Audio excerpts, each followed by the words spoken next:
Fala, gente! Bem-vindos ao FR Responde número 5. Aqui a gente responde as dúvidas dos nossos ouvintes e as pessoas que acompanham o nosso trabalho. Eu queria pedir para você aproveitar, já seguir o canal, compartilhar com os amigos, curtir, compartilhar, para a gente divulgar essa mensagem para mais gente. E vamos aí para as perguntas do público. Blim, blim, blim. Bora! Oi, pessoal, aqui é a Emily, eu sou social media do podcast. E hoje nós vamos falar sobre política e investimentos com Rafael Ferri. E a gente não poderia começar esse quadro sem falar sobre as eleições. Então, a primeira pergunta aqui é sobre eleição de 2026. Então, vamos lá. Eleição de 2026, quais são as suas apostas? Eu acho que vai ser Tarcísio com Zema de vice contra o Lula com alguém de vice. Não sei quem, talvez o Alckmin, acho que vai ficar o Alckmin, né? Acho que essa vai ser a tônica a partir de janeiro de 25, mas o Tarcísio, se ele for candidato, ele tem até abril de 26, né, para poder estar elegível. Então, a gente tem um ano aí e 4 meses para ver isso, mas na minha opinião, hoje, né, tem que ver que tem o filme e a foto. O filme, ao longo do tempo, mudam as coisas, né? Mudam, ainda mais no Brasil, né? O passado é incerto, imagina o futuro. Mas hoje, pela foto, com o Bolsonaro inelegível, com o cenário atual hoje, com a aprovação do Tarcísio, Tarcísio é o franco favorito para a disputa de 26 e, na minha opinião, com o Zema de vice, ele é o favorito a ganhar também por causa da rejeição menor. Boa, você comentou bastante sobre isso também no podcast da Genial, né? Sobre essa pauta. Teve uma pauta na internet que ganhou relevância nos últimos dias, que foi: Paes prometeu Ozempic de graça no Rio e ainda disse a frase: não vai ter mais gordinho. Vale tudo por eleição? Por reeleição, no caso dele. Eu acho excelente se o cara colocar o Ozempic para a população de baixa renda. Porque por que o Ozempic não tá... A população mais classe média baixa, classe média, né, um pouco mais... com menos renda, não tá comprando, porque não tem dinheiro, porque é caro. Agora, se ele colocar... R$1.000, vai ser um alívio, né, pro serviço público de saúde, né, porque...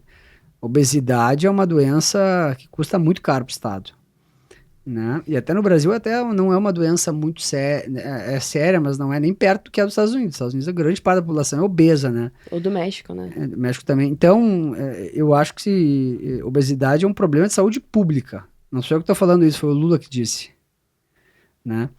Então, eu acho que... Eu gosto de usar as frases do Lula.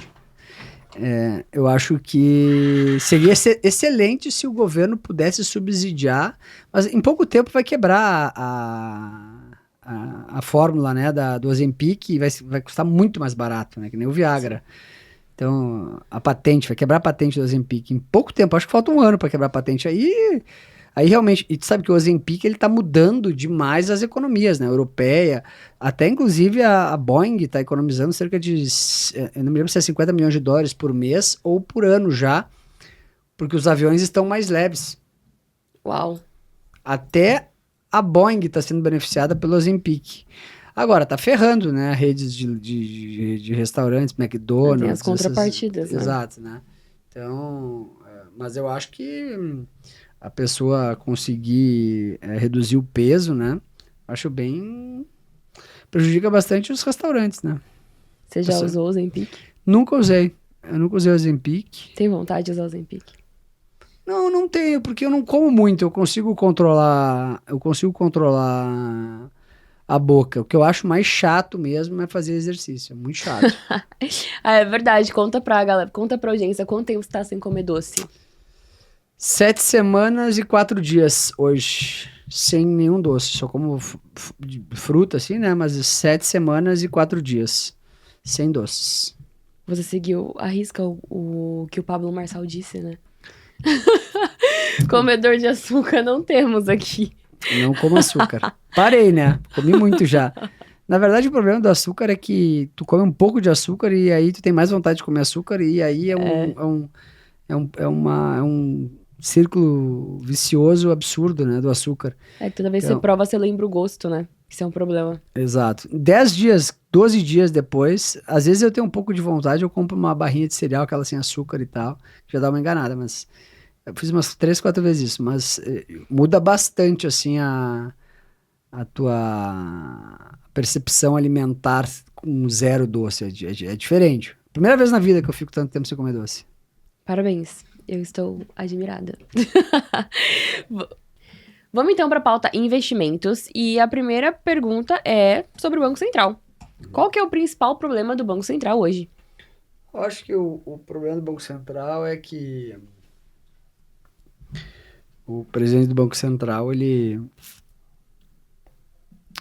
está excedendo as funções dele, né? O Banco Central tem um mandato para cuidar da inflação, o cara quer cuidar do fiscal, o cara...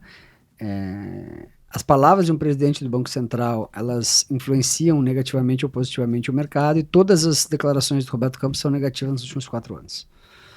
Né? Aí, poxa, mas Ferri, mas a situação tá ruim, tu quer que ele minta?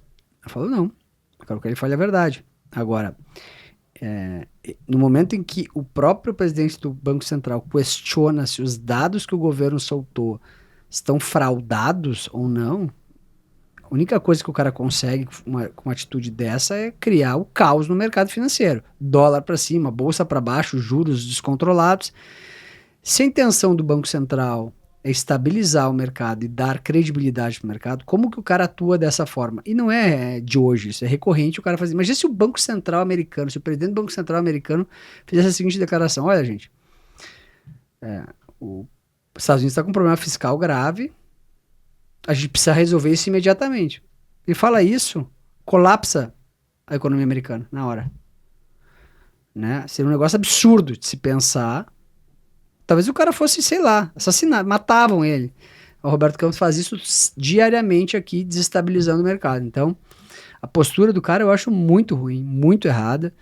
E, obviamente, quando a pessoa é leiga, né? Muita gente leiga vai assistir isso aqui, né? Vai achar, o Ferri agora tá apoiando o mesmo lado que o Lula, não.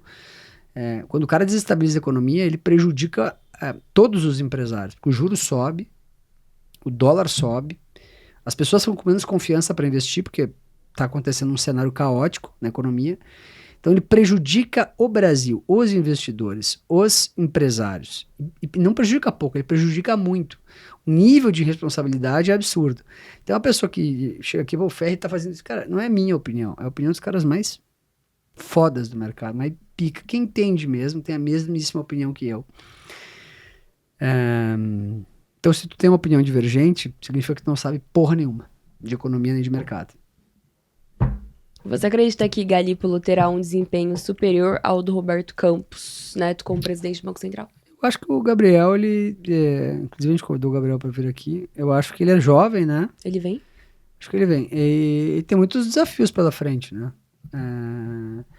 Agora, eu tô rezando para mim o Roberto Campos podia sair amanhã já, entendeu?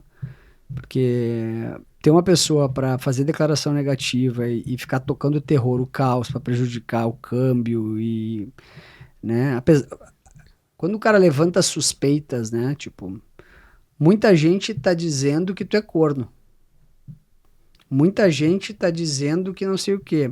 Esse tipo de coisa, esse tipo de declaração é muito leviana para um presidente do Banco Central. Outro problema que a gente tem é que o presidente do Banco Central dá entrevista todos os dias.